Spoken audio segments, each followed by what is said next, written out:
Եկեղեցին կարող է իր տարածքում, ասենք, բերել ստրուկներ պահել, հա, կամ ինչ ասես անի, պետք է ասենք թե պետությունը իրավապահ մարմինները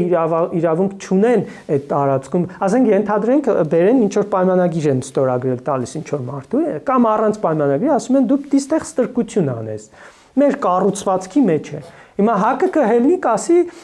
դե քանի որ այդ կառույցի ներքին գործերին պետությունը չի կարող միջամտել, ուրեմն այդ կառույցը իր ներքին կառուցվածքով կարող է ստրուկներ պահել, հա, եւ շահագործել մարդկանց, հա։ Դա այդ տրամաբանությունն է դուրս գալիս, երբ որ իրենք նման հայտարարություններ են անում։ Իսկ Գարեգին բան քաղաքականության մեջ այնուամենայնիվ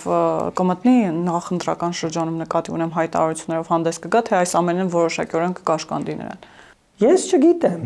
ես զգում եմ, որ իմ կարծիքով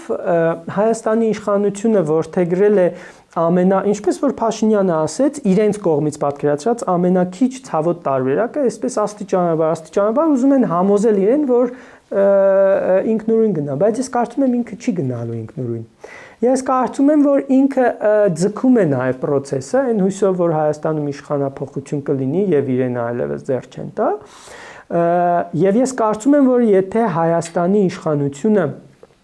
եւս գա այն եզրակացության, որ դե լավ, թողնենք հիմա, մինչև ընտրություններ թող մնա ինքը էջմիացնում, դրանից հետո կզբաղվենք իրանով, ես կարծում եմ, որ սա սխալ մոտեցում է։ Ճիշտ կլինի հնարավորինս արագ այդ մարդուն ուղղակի արդեն հեռացնել։ Ձևեր կան, ես սրանց մասին եմ խոսել։